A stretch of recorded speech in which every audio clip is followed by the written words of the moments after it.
Selamat siang semuanya, perkenalkan nama saya Edwin. Hari ini saya dan tim akan mempresentasikan mengenai aplikasi yang sudah kami buat selama 5 hari terakhir, yaitu adalah Bitrack. Sebelumnya, kenapa kami mendevelop aplikasi Bitrack ini?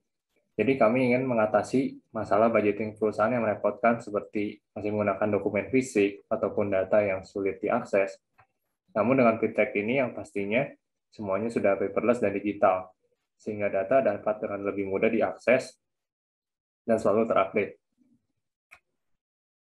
Lalu di Bitrack ini terdapat dua departemen utama, yaitu Finance dan juga yang kedua adalah departemen-departemen lain. Untuk Departemen Finance dapat melihat seluruh budget dari seluruh departemen dan detail-detail transaksinya, namun tidak dapat melakukan edit.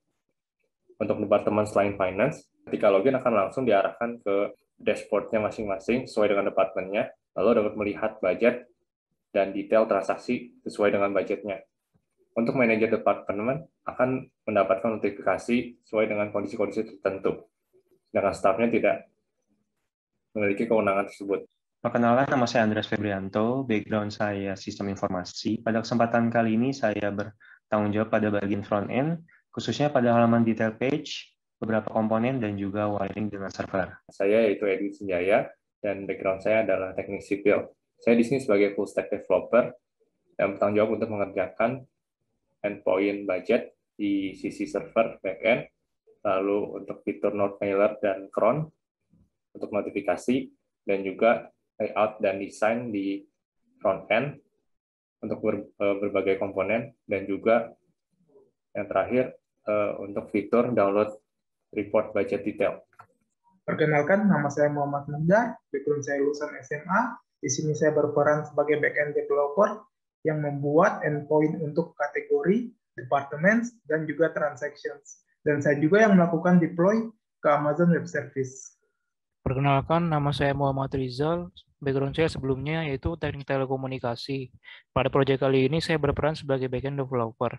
Tanggung jawab saya kali ini adalah merakit skenario testing, memodelkan peran user pada aplikasi ini, dan mengorkestrasi antar third-party media library API dan OCR API untuk mendeteksi invoice. Perkenalkan, nama saya adalah Herjuno Pangestu. Background saya adalah teknik elektro. Di dalam proyek ini, saya bertanggung jawab sebagai front-end developer, di mana saya bertugas untuk mendesain dan membuat halaman welcome page dan dashboard aplikasi Bitrack. Selain itu, saya juga melakukan integrasi antara server dengan klien. Berikut saya akan mendemonstrasikan testing menggunakan Jest dan Supertest. Nah, aplikasi kami dikembangkan dengan metode TDD atau Test Driven Development. Library Jest di sini sebagai framework testing kita gunakan, dan juga library Supertest kita gunakan untuk testing REST API. Nah, dari hasil tes didapatkan hasil 97% dari keseluruhan test file. Ini menandakan bahwa hampir seluruh fungsi menjalankan fungsinya sesuai dengan yang diharapkan. Berikut adalah tampilan dari welcome page aplikasi Bitrack. Apabila kita login menggunakan user departemen, misalkan di sini departemen logistik, maka user akan diarahkan menuju departemennya masing-masing. Di dalam dashboard departemen ini akan menampilkan seluruh budget yang telah di-request untuk departemen tersebut. Apabila user adalah seorang manajer, maka user dapat melakukan request budget baru. Dan di sini kita membuat daily budget, kita dapat meminta budgetnya berapa, dan juga tanggal dan due date-nya. Apabila semua form telah terisi dengan benar, kita dapat membuat request,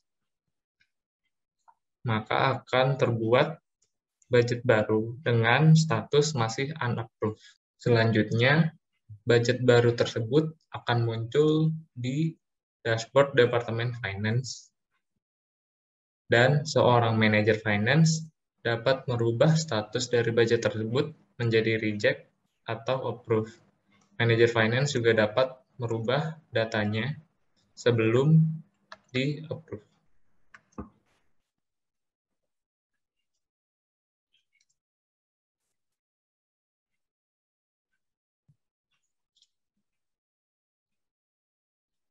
Apabila telah di-approve oleh pihak finance, barulah kita bisa melihat detail dari budget tersebut dan menambahkan transaction ke dalamnya. Dalam detail batch ini, kita akan melihat sebuah chart di mana chart ini akan menampilkan setiap informasi dari transaksi ada di dalam budget ini. Di sebelah kanan akan ada rangkuman di mana total spending adalah total nominal dari transaksi yang ada dalam budget ini. Kemudian ada total budget, requested date, dan juga due date dari budget ini. Saat ini kita login sebagai manajer logistik, ada juga akun staff dari logistik di mana kedua akun tersebut memiliki persamaan, yaitu adalah 3 fitur utama, ada add new transaction, ada edit, dan juga ada delete.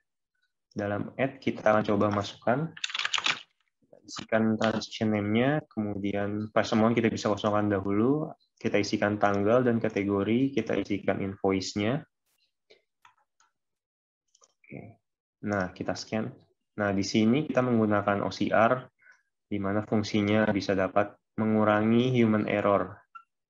Karena price amount-nya nanti akan terisi otomatis. Nah, sudah selesai, akan muncul gambarnya, kita bisa mengecek. Jika sudah oke, kita bisa lakukan save. Oke.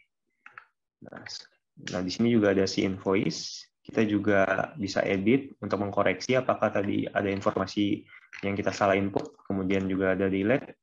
Perbedaan yang ada antara staff dan manager adalah adanya button download PDF report ini. Sekarang kita login dengan akun manager finance, masih sama dengan yang tadi. Untuk dapat mengakses detail page, kita hanya dapat melalui budget yang sudah di-approve. Nah, ini tampilan dari detail page untuk finance. Perbedaan yang ada hanyalah untuk fitur add, edit, dan delete itu tidak ada dalam divisi finance. Berikutnya saya akan menunjukkan fitur download budget detail report. Jadi di halaman budget details, di sini terdapat tombol download PDF report. Dan ketika diklik, reportnya akan langsung di-download. Untuk reportnya di sini terdapat nama budget, lalu seluruh detail transaksi, beserta nominal, totalnya, dan tanggal-tanggalnya. Berikutnya untuk notifikasi email terdapat 5 kondisi.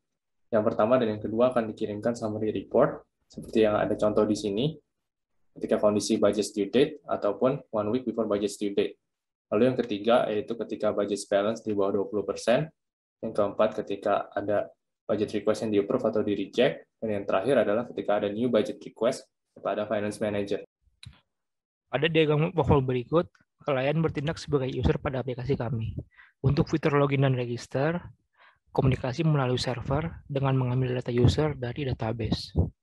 Untuk fitur budget, komunikasi juga melalui server, namun jika data budget telah terkonfirmasi, server akan melakukan notifikasi melalui note mailer kepada user dengan role manager finance untuk memberitahu. Tiap 1 kali dalam sehari, server akan mengecek bila mana ada budget yang akan jatuh tempo dalam 7 hari. Jika hal tersebut terjadi, server akan mengirim email kepada si pembuat budget tersebut. Untuk fitur transaction, data invoice atau receipt akan disimpan melalui library ImageKeep.